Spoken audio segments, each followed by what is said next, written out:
Shidduchim podcast. Welcome back to another episode of the Nobody Talks Shidduchim podcast.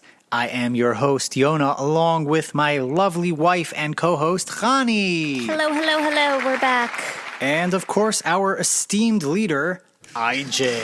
Hey. This is going to be kept very brief because this is merely part 2 of a larger episode series. A 2-part series. So this is the last part. But this is episode 37, The Role of Gender Roles. The sequel, episode 36, featured the men's perspective. And today, we will be exploring the women's perspective. Cue the applause, IJ. Woo! Yeah. So, we had 2 fascinating men to speak on the last episode about the topic of gender roles. Well, today we have 3 women for you. Cue the applause, IJ. So the women get the upper hand over here. I see how it is. Anyway, we're not going to keep you much longer because you know the drill. We're going to have these 3 wonderful women from their various professional points of view on the topic of gender roles. And as we did last time, we're going to be splitting it up. Chani and I will be interviewing 2 of our guests, and IJ will be interviewing the 3rd. Without further ado, let's get to our next guest. Okay, a little bit of further ado. We'll hear from one of our sponsors, and then we'll get to our next guest. Hi, it's Chani from the Nobody Talks Shidduchim podcast. Dating sites are a bit technical and so tedious to operate. Now there's an all-new way to get access to Shidduch resumes and meet that special somebody. The Shidduchim group on WhatsApp by Shadchan Shifi has hundreds of guys and girls' resumes posted to it.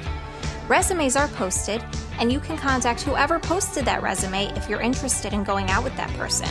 The group has dozens of matches made every week.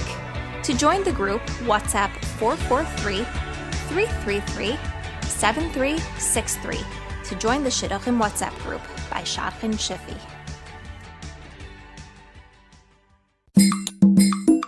Okay, this is very, very exciting. Our next guest is somebody who has been running a very, very interesting operation through Instagram for the past few years that completely defies every single norm we would normally consider when thinking about the Shidduch system and dating. Our guest is none other than Holy Shid. That's with a D. It's a family-friendly show. Gotta clarify that. How you doing, Holy Shid? I'm good. We'll try to keep it kosher. Thank you. So before we begin with our specific discussion for today about gender roles, do you want to tell our audience who might not be familiar with you what you do on your Instagram page? Yeah, well, I'm really not so sure what I do on my Instagram page, but I'll tell you a little bit about it. Holy Shid was started as a matchmaking tool to bring Instagram into the Shidduch world as a platform. I think a lot of people were like stalking girls, stalking guys, and being like, I would like, she's cute, he's cute, but like no real way to put everyone together. So Holy Shid created a space where either they can come to me and say, hey, can you match me with this girl? So it's not like awkward. Or, people started sending in their own bios, which is like short blurbs about themselves that we post anonymously on our status. And then all our followers can look at it, and if they think of somebody that would be a good match, or if they themselves want to match with that person, they just DM me, they say match, and I put it together. And we've been successful. We have 2 marriages so far. I have a baby from one of them as well. That's awesome. Amazing. Wow. Yeah, I'm feeling like a very proud, bubby right now. And I'm looking for my 3rd match. They say if you make 3, you get into heaven. So that 3rd match is just gnawing at me. So I'm hoping for a 3rd. I'm hoping for more. And I guess as we've evolved a bit, it's just become a real open community in discussing a lot of things about love, relationships, marriages, dating, mental health, abuse, everything comes up on the Shid. And as the conversations come in, I post them anonymously on the stories. People start responding. And it's become this really safe community of intelligent, fun, people that are sharing their thoughts on just about everything. So I am a psychotherapist in real life, but I've been learning so much from who I call my Shids, or the holy community of Holy Shid. in just opening up this platform and hearing what everybody has to say about everything. So that's where it's at. That's awesome. Fantastic. Wow. Okay. So getting to our topic of gender roles on the dating scene, we would love to hear your input as both a non-shadchan and a psychotherapist, what your thoughts are on, let's say, assigning specific behaviors to be either the man's place or the woman's place. We were thinking specifically things like holding the door, initiating contact, like you had mentioned, people felt strange reaching out to each other on Instagram, initiating sentiments like being the first one to say, I love you, or I really like spending time with you, being the first one to follow up after a date, or even things like certain personality traits, like if a guy has a certain trait that's usually more feminine, like being very fashion savvy, should he be told to tone it down on a date? What are your thoughts on all of those things and more, if you have? Yeah. Wow, that's a lot. So normally I would like post up that question on Holy Shit, and then like everyone would give me the answer. So I'm going to try to reach within and tell you a little bit what I think. Mm-hmm. You know, I'm a traditionalist in the way where I feel that guys should pursue girls. But that's me being really traditional and a non-millennial. I believe that girls fall for guys that they feel desired by. The most attractive, sexy thing for a girl is to feel like, wow, that guy wants me. And sometimes it's not even somebody that necessarily fits what they were looking for exactly, but when that energy starts transferring from guy to girl, like, wow, he's into me, he likes me, something starts happening in the girl. And there's like an energy and electricity that starts rolling that can merge two people into a relationship. So girls, in my opinion, we want to be wanted. That's number one. We have a whole list of what we're looking for. Like, if you throw that in the garbage, underneath all of that, we want to be wanted. But for a girl to feel that a guy really wants her, he needs to pursue her, to know her, to see her, to want her, and to treat her like the princess that he's been looking for all his life. Now, again, this is a generalization. Some girls are like, oh, he's too this, he's too that. You know, everybody has their own stuff. But as a traditionalist, as a romantic, I really believe that girls deep down want to be pursued by a guy. They don't want to feel like they had to hunt down the guy and get a commitment for marriage from them. That doesn't feel good to a girl. For sure. So that's off the bat. I also think that girls are primed to be taken care of by a strong male. And men are primed to take control and to take care of the family. I mean, go back to the caveman, right? I just think that this is how we've been taught and we've been primed. It doesn't mean that that's how it has to stay, but this is sort of like the general gender norms, right?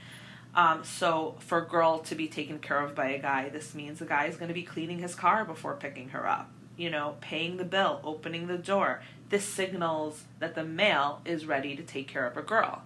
When a guy comes with a sloppy car, or it gets a little awkward when paying the bill, or doesn't offer to pick her up, things like that, I think it does give this sense to the girl, like, he may not be ready to take care of me and a family. And I have heard in my session room, in my office, many a love story fall apart when the girl felt the guy couldn't really take care of her and a family long term. And go for someone else, maybe less desirable in other ways, but because they had that in place. Wow, yeah, So, that's very interesting. Yeah. How much of that do you think is nature? How much of that do you think is nurture? Do you think it's a combination of both? Do you think that guys and girls are programmed in a certain way, you know, from birth, or is it something that just is a societal sort of structure? You know, it's hard to know. I like to think back to Adam and Eve when people ask me these types of questions, because they were the first male-female, you know, duo that I know of on the planet. And interestingly enough, like, God encompasses both male and female, right? There's masculine traits, feminine traits, but like, really, what are masculine and feminine traits anyway, right? Because really, traits don't have a gender. I love Glennon Doyle. I don't know if you've read her Untamed book. She speaks a lot about how these traits are humanistic traits. They're not gender traits. And if you think about God, who had both, and he's no gender, right?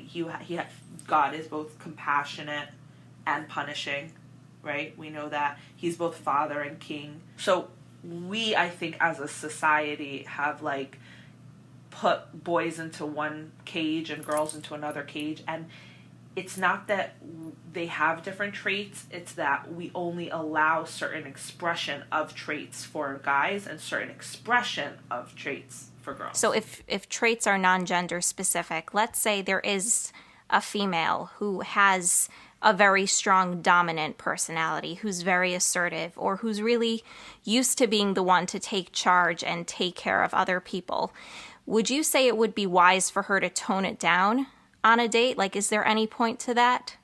Okay, absolutely not. Okay, we are who we are, and we have to fully own that, and the person that's going to be right for us is going to be the person that desires that and applauds that in us. Yes. Obviously, if it's coming from some unhealthy place that we need to work through, I would say, work through that, right?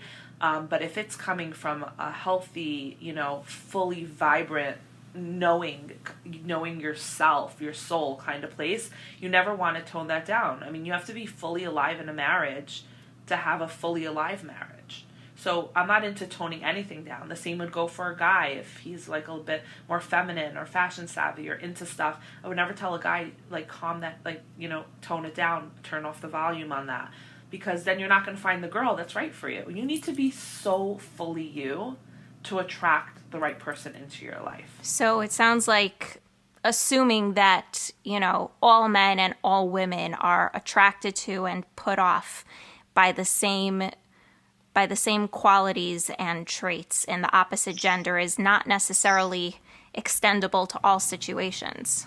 Yeah, I really don't know where that's from. I'm sure you sourced that somewhere, or there's some study.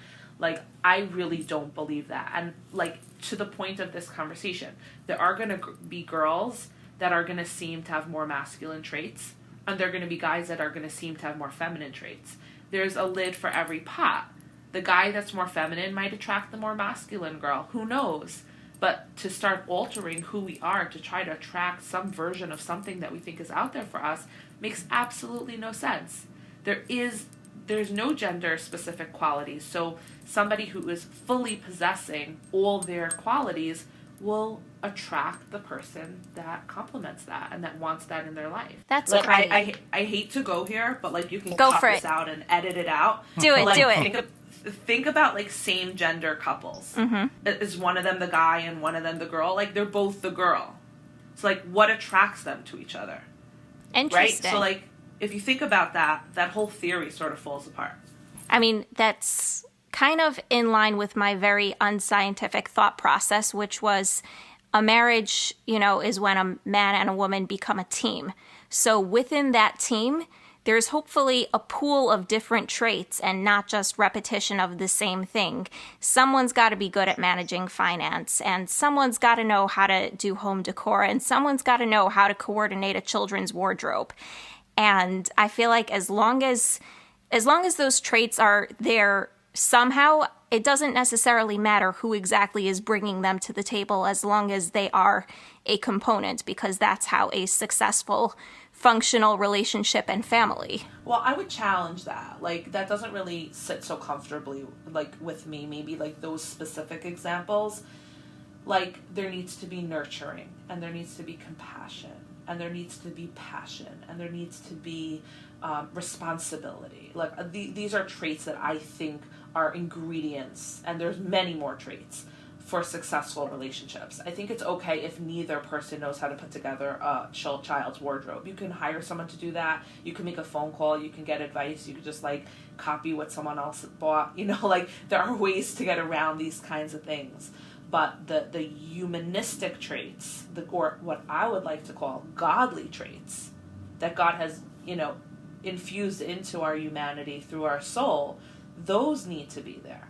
And I think that mental illness is when we cannot fully express our godly traits and qualities for whatever reason. Yeah, I think the danger of people believing, and my view personally, as I discussed on one of our other interviews, I believe that there are certain generalized traits that are considered to be more masculine and others which are considered to be more feminine, but then we all have a mix of of each, and men will generally tend to have the masculine ones, females will generally tend to have the feminine ones, but there's some overlap and there's some mixing, and you have to find the right fit. If you think that you can hold back some of those traits that you think might be damaging to you in the world of stereotypes while you're dating, you're making a huge mistake, because when it comes time for, the rest of your life, to hold it back is not going to be as easy as holding it back for a few months while you're dating. What you're signing on to if you're holding back while dating is a life of misery, because you're holding back your true self, and you're never ever going to be able to express that true self properly if you're going to marry a girl who doesn't appreciate that in you. Yeah, I so agree with you. Wow, that really resonated with me. Yeah. Okay. Well, thank you so much for joining us today. Holy Shid, where can our listeners find you if they want to talk, let's say, psychotherapy or talk shit or talk anything else? Yeah, come on by, talk some shit here. I'm on Instagram at holy_shid with a D. And that's really where you can find me. You can, hang out, look around, reach out. There's always something interesting and provocative going on there. And we're trying to match people as well. So come on over. We're very welcoming and kind, non-judgmental, and we love to talk and share and learn more about each other. Okay. Thank you. Listeners, take that down. Yes, do take note, listeners. And the good thing about this being a pre-recorded podcast is that I can freely tell you to just press pause, take a few seconds, go to Instagram, and follow Holy Shid. That's Holy Shid with a D. Well, this was really great. Thank you. Thank you for sharing your insights. So welcome. And thank you for joining us on the Nobody Talks Shidduchim podcast. This episode is sponsored by Chicago Chesed Fund in honor of the Shas for Shidduchim campaign. The initiative gives singles, their friends, or family members a meaningful way to bring about Shidduchim. On Tu B'Shvat, the 28th of January, hundreds of Loimdim will complete Shas in 24 hours in the Zechus of Klal Yisrael's Shidduchim. By sponsoring a daf for $100 on behalf of a single, you can help harness the immense Kedusha and power of Limud HaTorah in their Zechus. To sponsor a daf, go to shas4shidduchim.org. That's shas4shidduchim.org. Each sponsorship allows you to submit 5 Tehillim names with a special coupon NTS. Use that at shas4shidduchim.org to submit an extra name. All proceeds go directly to Chicago Chesed Fund and their many programs and services that help with Shidduch challenges and bring singles closer to their sivukim. To learn more about Shas for Shidduchim and to sponsor a daf in the Zechus of a single, visit shas4shidduchim.org or call 847-679-7799, extension 170. That's 847-679-7799, extension 170. Our next guest has me so excited. Are you excited, Yonah? I am super excited. Okay, good. You should be. Our next guest is someone very near and dear to my heart. Mrs. Raina Balsam is, along with her husband, the Director of Outreach for Young Professionals at Eishat Torah of the Rockies.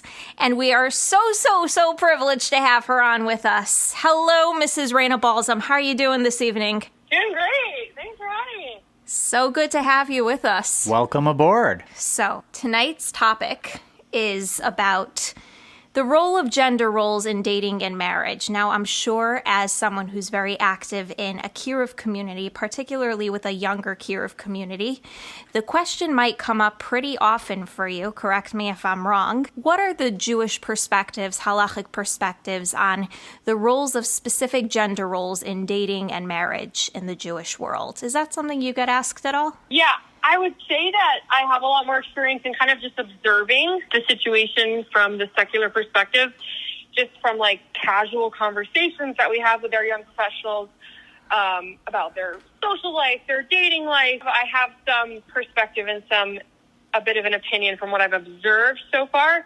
And this is the opinions that I formed on gender roles within Judaism, especially dealing with the secular crowd, are based off of those observations.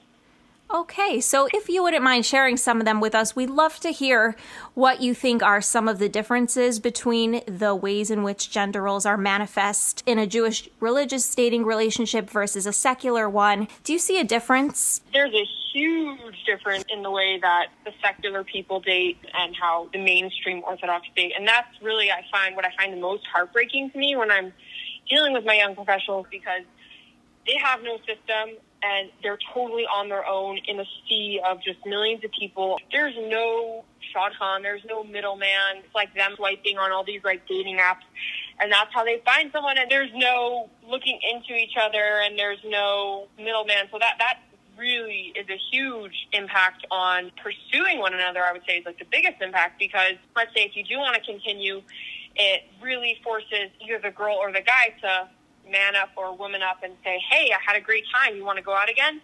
And I'm sure that there's a lot of awkwardness within the roles of like, is that him that's supposed to be doing it? Is that her? No, it's his job because he's the guy. But in today's world, because we've kind of just merged everything gender-wise, the girl will do that, and then the guy might get a little uncomfortable that she's so forward. So everything's different about the secular versus the Orthodox. And I think that has a huge impact on gender roles. So you mentioned that sometimes the girl will take on the guy's role, and and it can make things uncomfortable. What do you see as the guy's role and the girl's role in a relationship, whether it be dating or marriage, or those obviously will have different ramifications, dating and marriage. But what do you see as the roles that the Torah or Chazal would prescribe for each gender, or do you think that perhaps there is no set way of doing things? So I'm really glad you asked that question, because that's actually something I wanted to address right away in the beginning, because I think this is crucial to just dealing with the confusion of our world. Like, once we have a basic understanding of gender roles from the Torah's perspective, it really can enlighten you into every aspect of your life. This is based off of a woman by the name of Miriam Cosman. She's the author of Circle, Arrow, Spiral, which is an amazing book on gender roles, on anything to do with gender, specifically in our society today within the last 10 years. So I definitely recommend that book. And much of what I'm about to say is based off of her information and another book by Devorah Heschik, which is called The Lost Light of the Moon.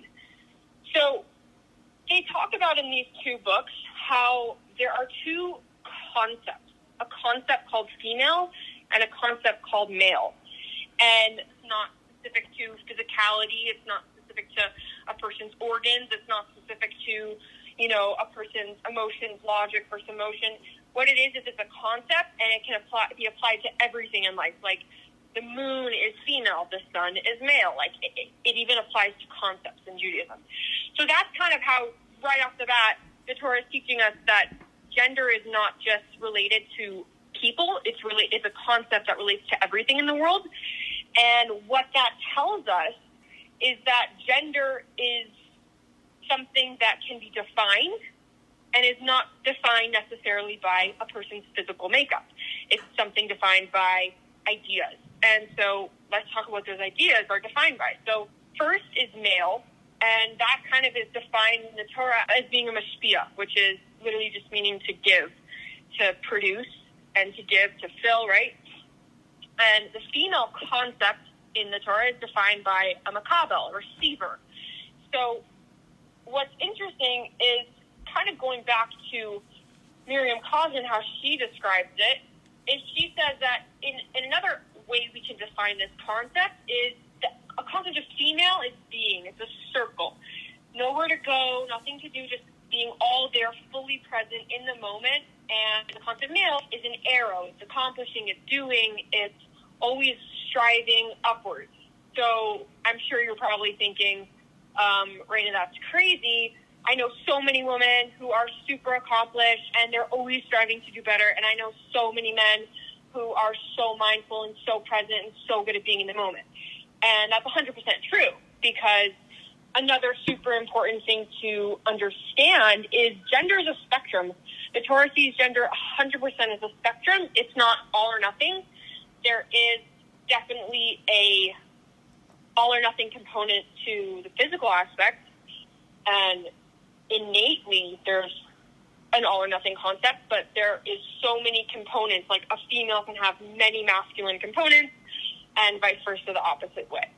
So once you understand those two concepts, the fact that the basic understanding of how the Torah describes the concept of masculinity is arrow, upwards, accomplishing, and the element of giving, and that female is the concept of being, in the circle, in the moment, present, and receiving, that really helps understand the reasons behind why we think certain things should be, like why we think men should be chivalrous or women should receive flowers. So understanding that is pretty important to understanding those gender roles, and then it can kind of help us with our own, understandings of ourselves. Like, oh, that makes sense why I'm kind of just happy sitting here enjoying the moment. And kind of to jump back as one last point on the Torah perspective, the reason sometimes we all feel that sense of like connecting to our inner self when we're present, we're in the moment, we're mindful, which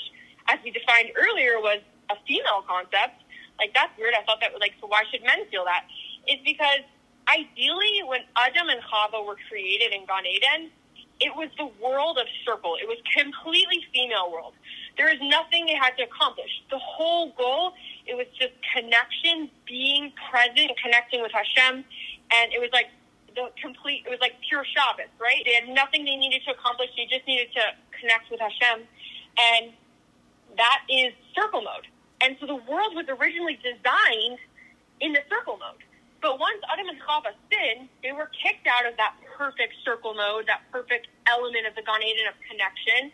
And they were kicked into this world, and the world changed because of the sin into a world of accomplishment, into the masculine world. There's a common phrase, it's a man's world. So it's actually true.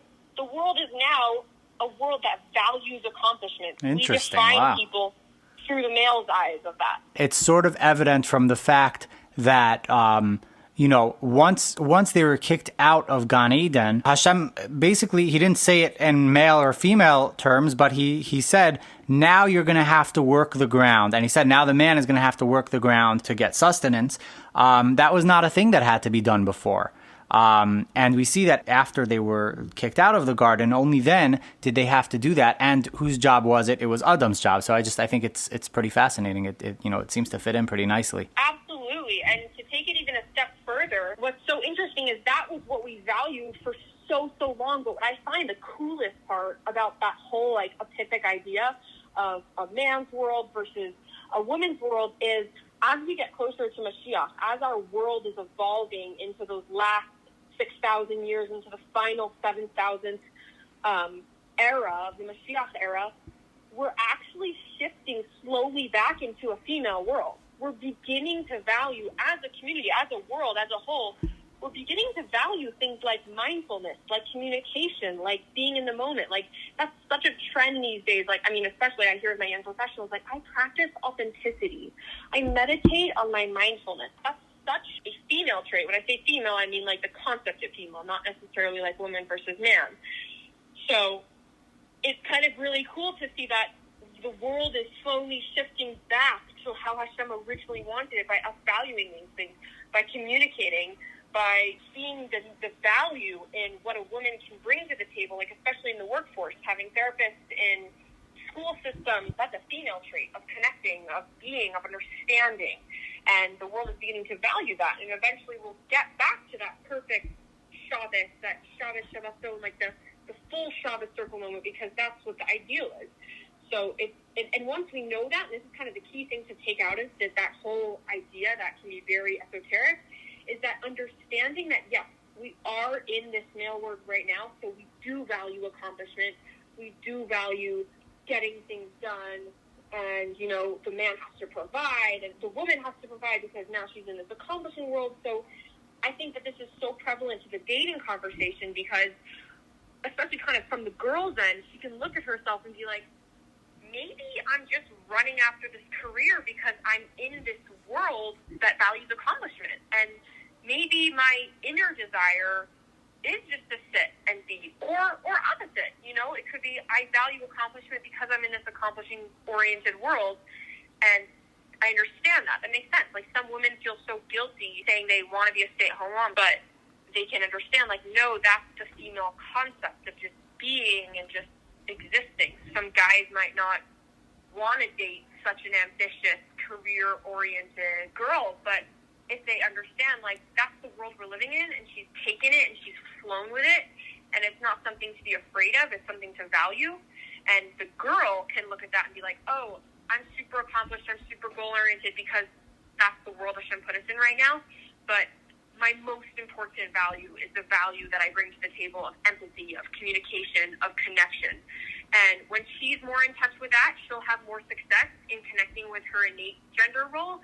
And when he can understand that maybe that's where she's coming from, and maybe that's why I value accomplishing so much, then it's easier for him to understand his gender role. That's very interesting. I just would add also that it's a known thing that we need to get in all of our personal growth before Mashiach comes. Once Mashiach comes, it's going to be too late for us to perfect ourselves. Our job before the times of Mashiach is to do that. So, and I think that also fits in very nicely with what you're saying, in the sense that, you know, right now is the time of doing. When Mashiach comes, Mashiach is going to be the more feminine time. At that point, it's too late to do the doing.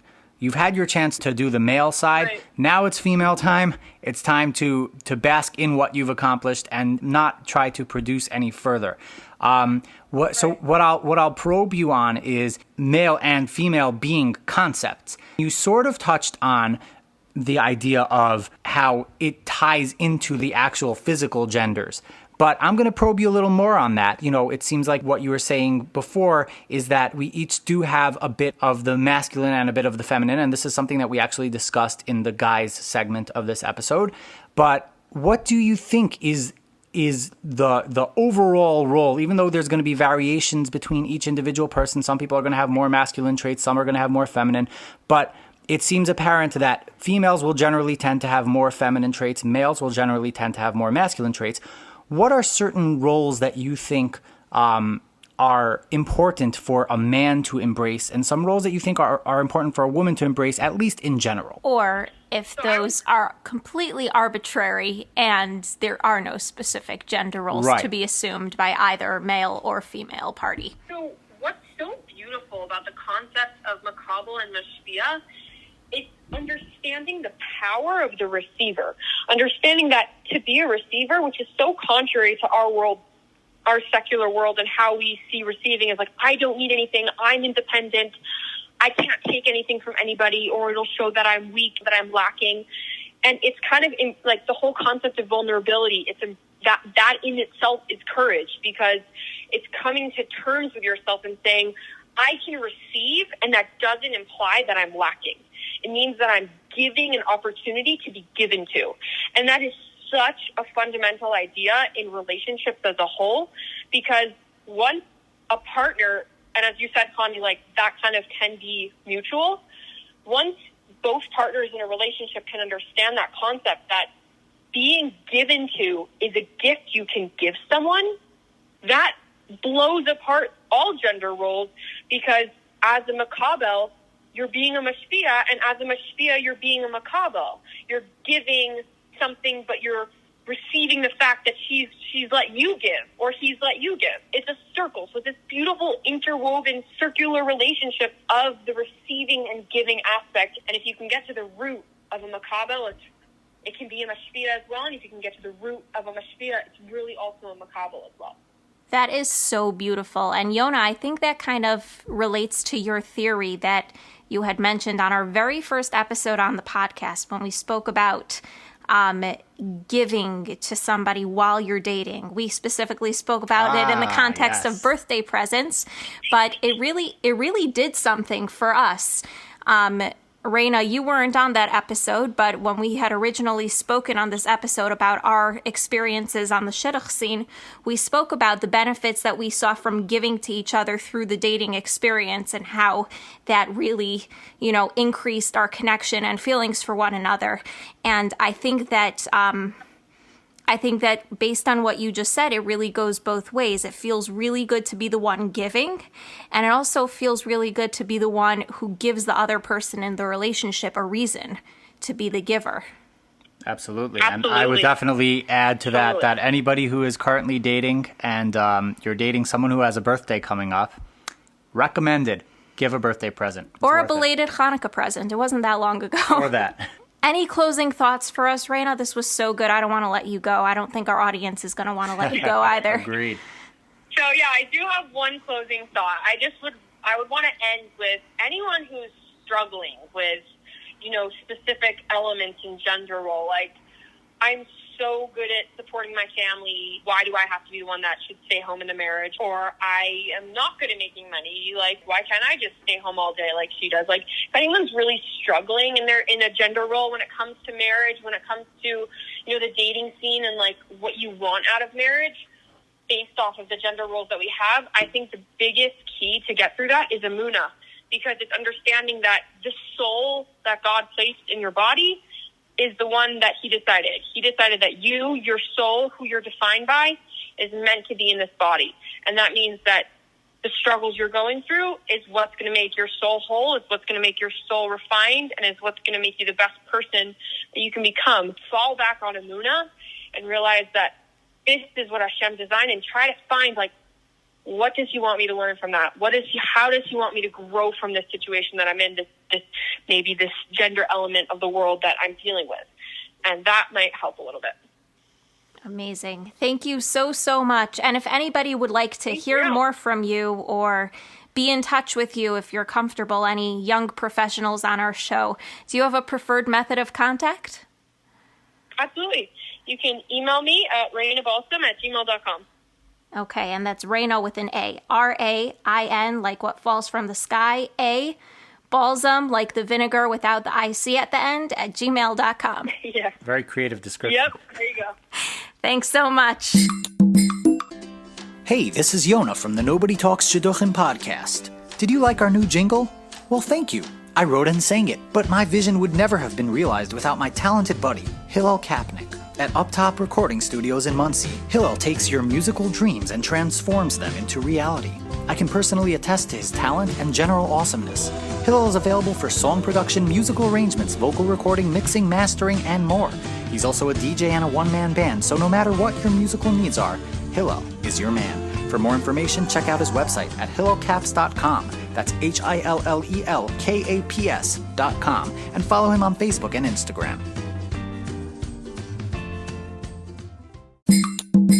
Thank you, Yonah and Chani Laster. I'm here now with Coach Hanna for this segment, and we're going to follow up a little bit from last time on some of the women's responses, the female responses to a lot of those proposed questions and thoughts, etc.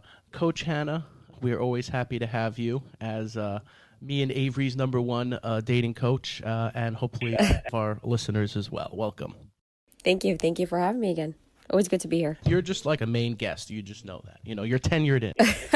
Yeah, you like the people on Fox News, you know, like the contributors that always come on. Yes, even though Avery has boycotted them. Oh, yeah, I heard. You know, as we've been mentioning in this theme of gender roles, right? Last episode, we took it from the perspective of the male. We had Rabbi Eisenberg on, we had Coach Benson on, and here we're going to really understand there's a unilateral response from the women of suck it up or be a man, right? Just deal with it. Is this the way women should be thinking? And obviously all your thoughts on everything that we have been discussing in what are the, you know, the roles of gender roles today in Shidduchim? So I think it's actually a really great question in general, the idea of gender roles and, you know, what it means in society today and really how it translates today, especially like what you were mentioned with the feminist movement and things like that.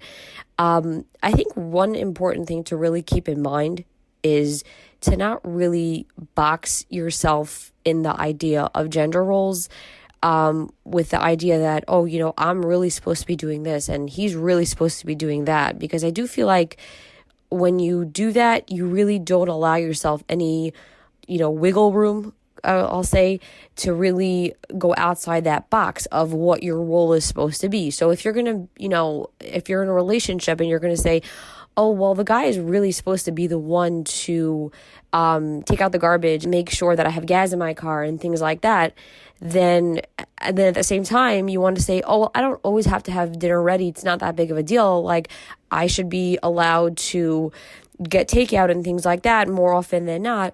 You have to allow yourself the opportunity to go outside the boundaries of what the roles are typically, and really just decide what works best for you in your relationship and also what you have to work with. So, you know, it's important to note that oftentimes in a relationship, you're put into specific circumstances, for example, where there has to be two incomes in a household, and it can't just be that, oh, the man's going to go out to work and you're going to sit at home all day. And, it can be very difficult, but if it's something that you have to work with, then it's something that you should try to be amenable to if it's something that your circumstance warrants. So it's really just figuring out within your relationship what works best and what is needed. Someone who's in yeshiva, they're a bacher, then they become a younger man, hopefully when they start working or they're looking to get married. How does the girl work on that flexibility you mentioned of being more open? Because I mentioned this to Benson last time. Guys in yeshiva, he's learning, he's with his friends, and it's the stereotypical stuff going on. And all of a sudden, he's with a woman and they never discuss these things on dates. They've never discussed, well, how do you actually want to run your household, right? Guys, they don't even talk about it amongst themselves. I don't know if girls do. What are some ways to start working on that? And even, by the way, for the women as well, they also never got a chance to discuss these things. Where do they get this preparedness? Like, where can they postulate ideas where they can actually talk about this with their, future guy or girl? I do think that a lot of times it's not discussed, the idea of how we're going to run the household, how are things going to be. And I think that the best way to really discuss something like that is really in a non-confrontational way, instead of saying, well, you're going to be taking care of me, right? That's a very, put somebody on the defensive right there. So I think the best way to do it is really to just kind of discuss it in a way where it's approachable. So for example, you're on a date and you can kind of bring up the idea of, I always wanted to be a lawyer in a fast-paced firm, and it's really something that I'm so passionate about. And that is a very good indicator right there for the guy that she's dating, that, she's not looking to be just a stay-at-home mother. She's looking for more than that. I think it's really a really good way of thinking and speaking about your future is to really bring it up in a way that there's room for discussion and there's room for figuring out where they each see themselves in the future. And also, even not specifically with work, but also in regards to how they want to run the household. Yeah, you have to have room for these type of conversations. And that's why it's also important to go out on actual dates, because that's what lends itself to these type of conversations. We're at a place in time where it used to be more acceptable for a Beis Yaakov girl to have more expectations to be more feminine. And on the opposite side of that, it was usually the modern Orthodox girls who were a bit more perceived as, let's say, more feministic, so maybe more masculine, where they were out working and they were open to careers and they got married later. But in the turn of the new decade, it really has completely flipped itself. Like, we are actually seeing girls with Beis Yaakov backgrounds, from families, yeshivish background, advancing in career. They want a more, quote unquote, from the guy's perspective, masculine role. What are your comments on that? Are we doomed? Yeah, I think it's a very interesting idea that things have definitely shifted in that way, and that it didn't just happen, back in the 70s when the whole feminist movement started. It took a long time for us to really catch up to that and to really, move out in the field, in the workforce in a big way.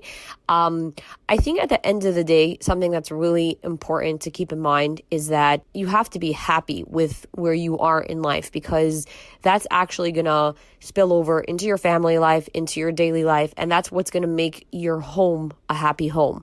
So if you are happier out in the workforce and you're happier knowing that you are contributing in a real way and that you feel like you're being stimulated in that specific way, working and juggling roles of being a mother and being in a full-time position, that's what really makes you happy, even if it's difficult, then I do think that's something that is attainable. But I do think that there are going to be certain sacrifices that you have to make at the end of the day, because whomever is going to be the one that has to fill the role of being home more of the time than not. If it's the husband that's filling that role or if it's the wife that's filling that role, it is a role that needs to be filled. So that has to be recognized as well, that, family life and home life is something important, as well as being out in the workforce, if that's important to you. But also, for those moms that are working full time and are, I think in a way, feeling a little bit guilty about that sometimes, because you always have that mom guilt. You just have to make the times that you are home really count, and be present, really present in the times that you have home with your children, so you're not on your phone at bedtime.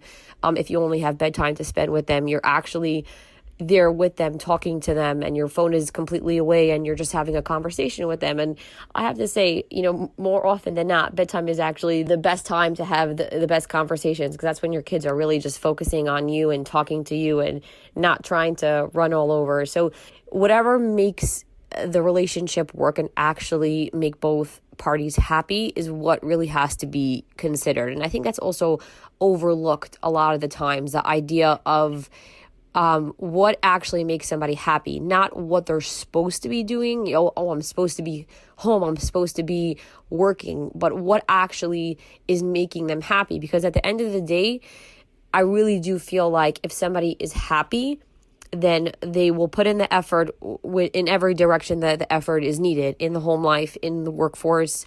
And it's going to be reflected in their actions if they're happy. Yes, that the homemaker aspect that you brought up, very, very serious topic. I feel like people work that out when they're in, let's say, Shana Rishona, or they're in their engagement period where they're really working out, like, okay, what how are we going to run things? But I would personally say, I don't think that's a massively significant topic to bring up in the beginning of dating, to see, who's going to be the homemaker, who's going to stay home with the kids. Let's not break the shidduch too early. Let's figure out that, top 5 list or that top 3 list of what you're really looking for and need, and, go forward with that investment. And I wanted to say one of our last talking points for today with you: when you're dating someone, you can always use the shadchan to try to figure certain things out. You don't have to directly just bring this up to that person until you get a better idea of, how do I want this to play out, and also what do I really want to get out of it. So for example, if there is some kind of hashkafic issue that is brought up, we could say, okay, you know what, let me find out through the shadchan or maybe a rabbi or something that I can get a better idea if it's such a serious make or break for me. So that becomes a challenge. And for that person who can resonate with this, what I'm saying, I'm telling you, have to come over yourself before you can just pick at the person who is who you're seeing, because you don't want to ruin anything. So Coach Hanna, just some last thoughts on your mind, especially maybe more on the dating side of things. Yeah, I actually wanted to follow up on what you were saying. I think it's so important, and I really agree that I don't think that anyone should just negate something right off the bat because of where somebody is holding in life in terms of their job and essentially their role, or where their role should be. So, I need him to be supporting me right away. If he doesn't have enough money that I think is necessary, that has to be discussed right away. I think instead it's really important to look out for character traits that will enable him to have a good sustainable job. Or on the guy's end, you want to look out for character traits that will enable a girl to shift gears quickly and deal with things that come up in a healthy way. You want to look to see if they're able to sustain a good relationship, and those traits are really the ones that help with any roles, because if you have somebody that's in dental school, so they're going to dental school, and it's going to be a long process. If they're in the beginning of that process, when they get married, it's a long time before they're going to be making money.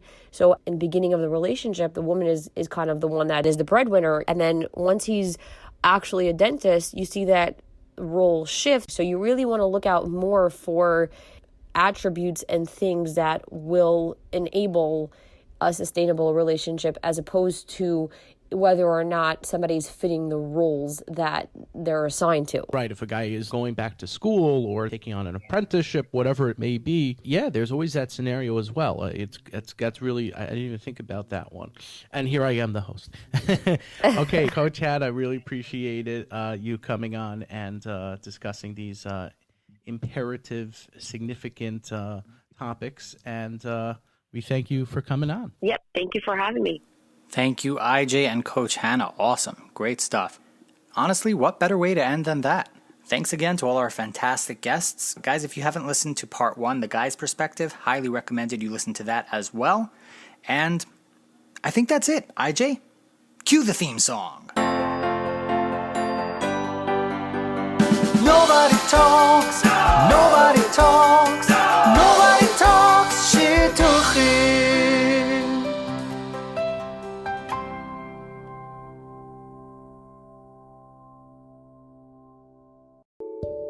Ouchie's Media Network.